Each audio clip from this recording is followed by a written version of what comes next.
Olá, sejam bem-vindos. Eu sou a Virgínia e este é o Fala Xinha.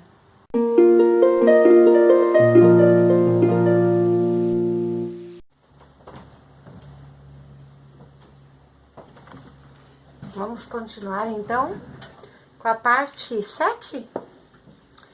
Bom, muitos pensam que haverá muitos anos ainda para Jesus voltar, para ele vir nos buscar, né? Mas eu acho que está faltando a noiva clamar Maranata.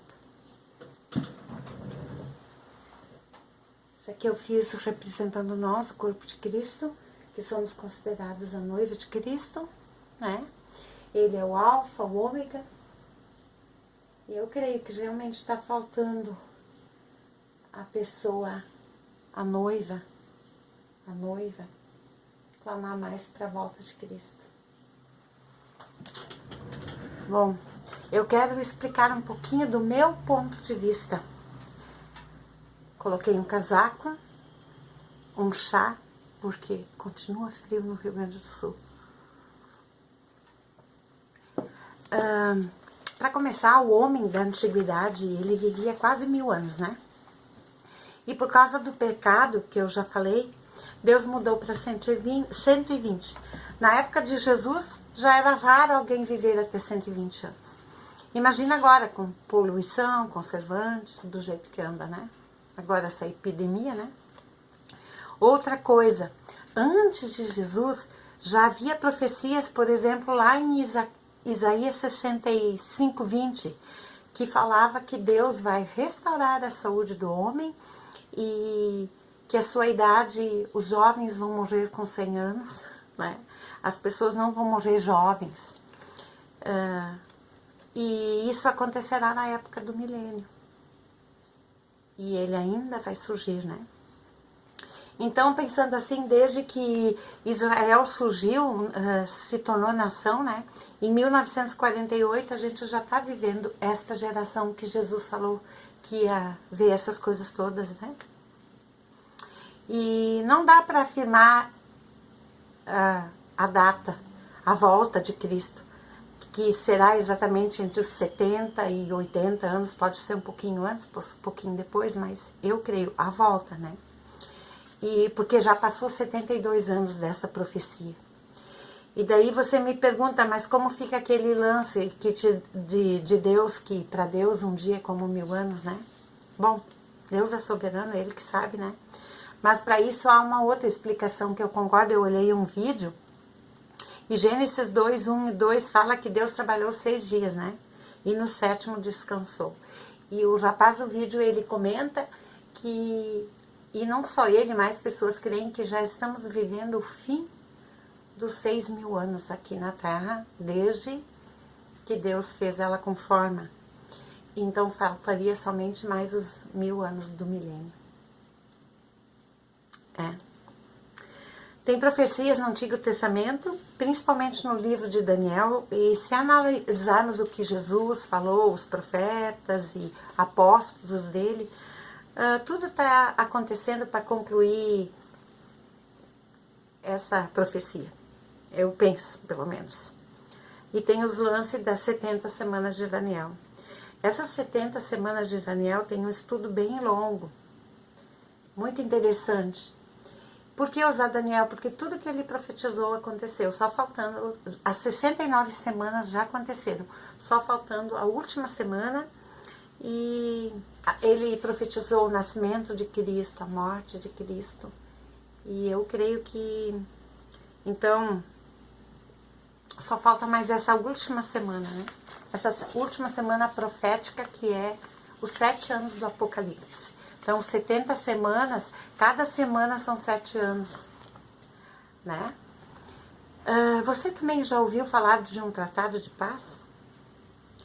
Pois, biblicamente, é o que eu creio, né?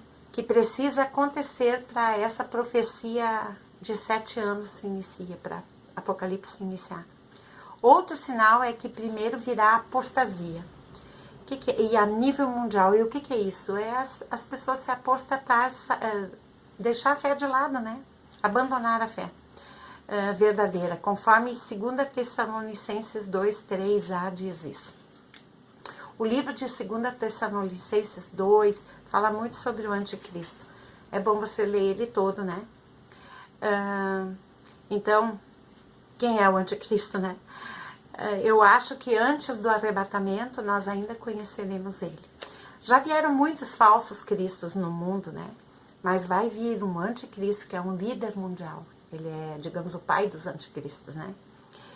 E ele vai ser dominado pelo inimigo, né?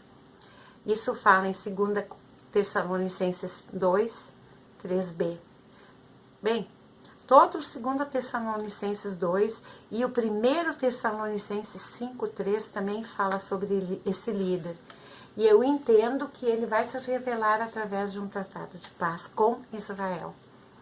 Porque, lembra que eu contei Gênesis lá no começo, Ismael, Israel, Isaac, que vem de Israel, que vem de Isaac, que eles tinham se separado e há brigas e guerras por herança. Pois é, os muçulmanos não querem fazer acordo com Israel. Mas no momento que esse acordo sair, pode crer que o arrebatamento está perto, né? E já estão falando no tratado de paz, né? Outros dizem que o terceiro templo de Israel precisa ser construído antes. Eu penso que não, porque ali naquele versículo, 2 Tessalonicenses 3:4, Paulo só explica o que o iníquo, que é o anticristo, fará. E se for, também não vem ao caso, porque dizem que esse templo pode ser construído em poucas semanas, que já está tudo pronto. Em poucos meses, né? Já está tudo preparado em Israel. Na internet a gente comenta até que eles estão preparando uma novilha vermelha perfeita, sem defeito, né? Para fazer um sacrifício para receber o Messias deles, que eles acham que é o Filho de Deus. Mas infelizmente não é. É o anticristo. E o anticristo vai providenciar isso. Vai ajudar o povo de Israel e muitos vão achar que ele é o Messias.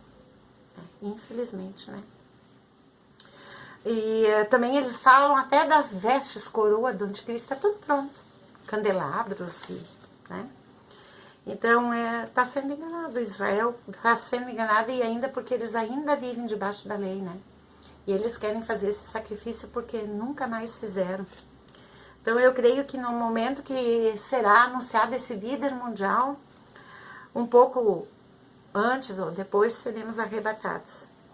Pois a palavra diz que agora quem o detém, 2 Tessalonicenses 2:7, eu aprendi que seríamos nós, a igreja, junto do Espírito Santo, porque nós ainda estamos aqui. E no momento que nós não estivermos mais aqui, ele vai tomar conta. E eu creio que o Espírito Santo vai subir junto com nós, né? Então, a gente vai ser arrebatado e como somos templo do Espírito Santo, ele vai junto, né? E lá nós vamos festejar as bodas do Cordeiro. Daí, o anticristo tomará conta aqui. Eu quero colocar um pouquinho para vocês agora um outro quadro.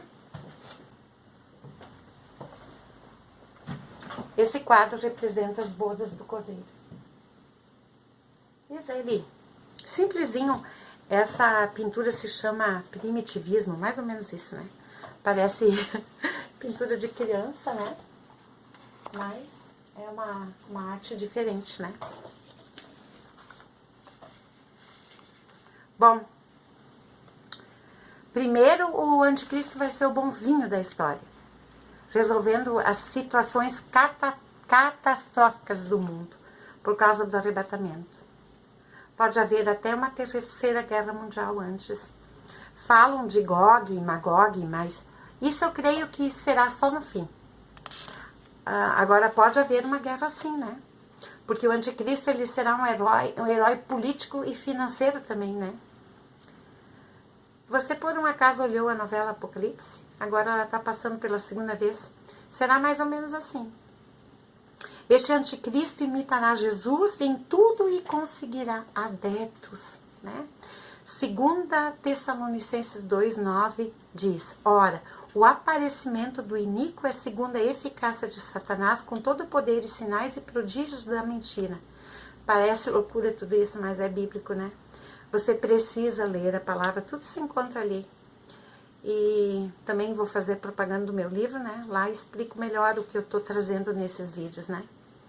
Marcos 13 fala sobre os falsos cristos, né? E no 23 diz, estai vós de sobreaviso, tudo vos tenho predito. Então, na internet há muito comentário de quem esse anticristo possa ser, né? Eu tenho algumas pistas de 3 pessoas, mas como o diabo é astuto, ele pode dar pistas falsas pra gente, né? Mas a nível mundial está tudo acontecendo profeticamente em torno do povo de Israel. Eu sempre aprendi isso, quer saber, né? Como já falei, quer saber como está a situação do mundo, olha para Israel. Então, a gente tem que estar mais atento ao que ocorre ao nosso redor, né? Principalmente em Israel, que, como eu disse, é a menina dos olhos de Deus, né? Deus honrou o Brasil pelo que Oswaldo Aranha fez em 1948 pelo seu povo. Eu aprendi que o país que não apoia Israel sofre as consequências, sofrerá danos, receberá da ira de Deus, né? Como o faraó do Egito.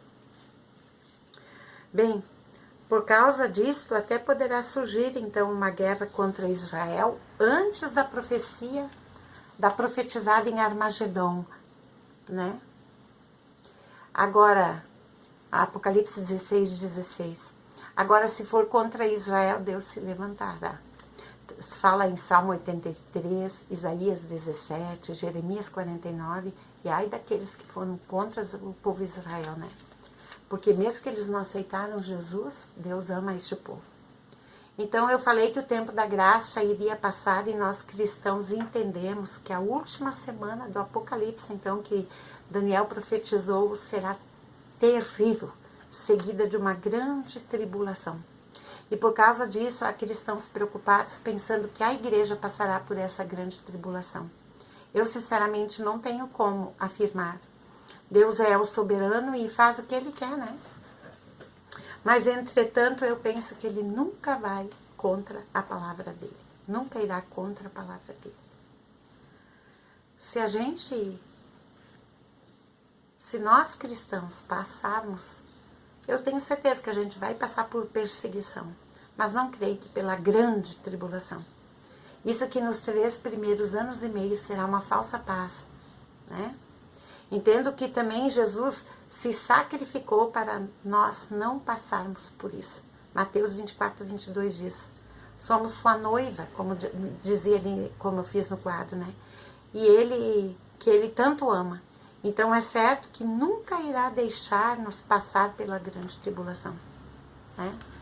1 Tessalonicenses 4:17 diz, depois nós os vivos, os que ficarmos, seremos arrebatados juntamente com eles, entre as nuvens, para o encontro do Senhor nos ares, e assim estaremos para sempre com o Senhor.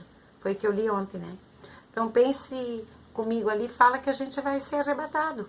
Alguns creem que esta é a vinda do Senhor, mas sua vinda será diferente, porque quando o Senhor voltar com nós, os santos e com os anjos, Ele vai colocar os pés aqui nessa terra e vai governar o milênio. Os 1000 anos de paz, sim, 1000 anos nós vamos ficar aqui. Eu vou explicar depois mais um pouco sobre isso. Isaías 57:1 fala, perece o justo e não há quem se impressione com isso. E os homens piedosos são arrebatados, sem que alguém considere neste fato. Pois o justo é levado antes que venha o mal. Considere, podes crer, acontecerá e muitos, parece loucura, mas acharão que fomos até capturados por OVNIs. Já tem muitos comentários por aí sobre isso, que vão provar que OVNIs existem, mas a gente sabe que são anjos caídos, demônios que se materializaram, que estão fazendo tudo como fizeram no Jardim do Éden, se corporificaram na serpente, estão se corporificando, se materializando. Apocalipse 3:10, parece loucura, né? Mas é verdade. Apocalipse 3:10 diz, porque guardastes a palavra da minha perseverança, também eu te guardarei da hora da provação que há de vir sobre o mundo inteiro, para experimentares que habitam sobre a terra. E por causa desta palavra eu creio que vai ter um arrebatamento, né? Onde nós, os discípulos de Cristo, seremos guardados disso, poupados de viver sob o comando do anticristo e de seus mandantes.